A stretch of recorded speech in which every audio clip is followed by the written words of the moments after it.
South Carolina. After 19 months of speculation, prosecutors finally laid out their evidence Wednesday that Alex Murdaugh killed his wife and son as they opened the double murder trial for the disgraced South Carolina attorney. There was gunshot residue on a seatbelt, bullets pulled from bodies that matched ammunition boxes from around the home, and cell phones never used again. Just a few minutes after Murdaugh, his wife and son were all heard in a cell phone video, prosecutor Creighton Waters said in his opening statement. "It's complicated. It's a journey. There's a lot of aspects to this case," Waters said. "But like a lot of things that are complicated, we start to put them all together, piecing together like a puzzle. All of a sudden, a picture emerges." A defense lawyer said prosecutors incorrectly locked in on Murdaugh's guilt from the start and have spent all that time trying to jam bits of evidence that can be explained away or leave an incomplete picture into a story that frames the wrong man. "There's no direct evidence. There's no eyewitnesses. There's nothing on camera. There's no fingerprints. There's no forensics tying him to the crime. None," defense lawyer Dick Harpootlian said.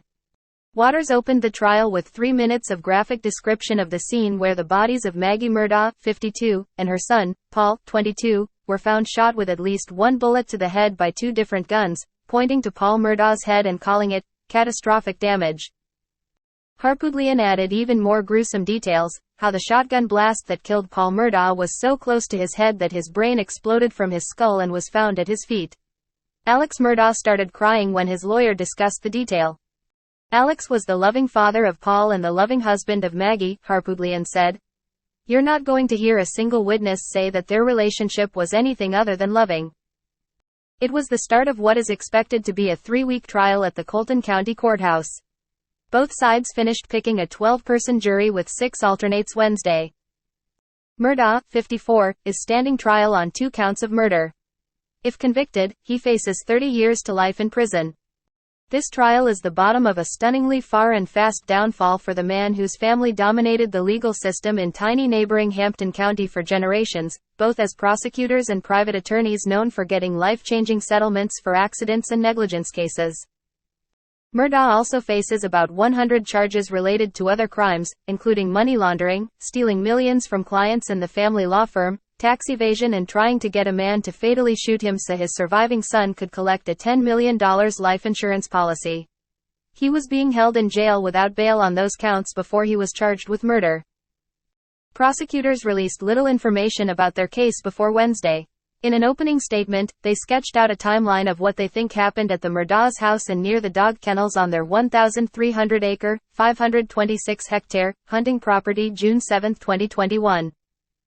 Waters said Murdaugh told investigators he was never at the kennels before finding his wife and son's bodies near them after spending an hour away from the home checking on his mother, who has dementia.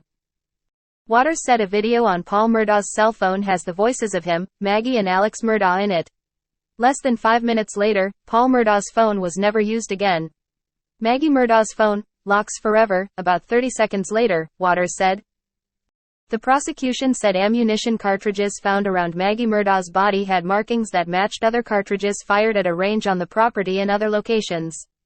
The cartridges were used in a type of automatic rifle that Alex Murdaugh bought but can't be accounted for, Waters said.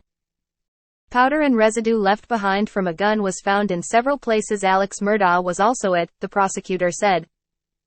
Harpootlian said all this was grasping at whatever evidence might make Murdaugh look guilty and ignoring what didn't fit the theory that he did it.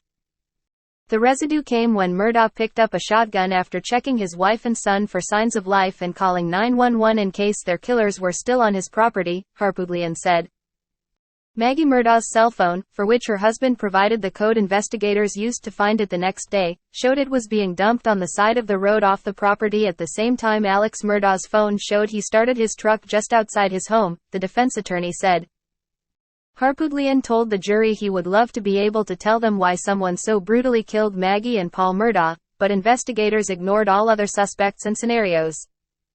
"We don't know why. He doesn't know why," Harpootlian said, gesturing toward the prosecutor.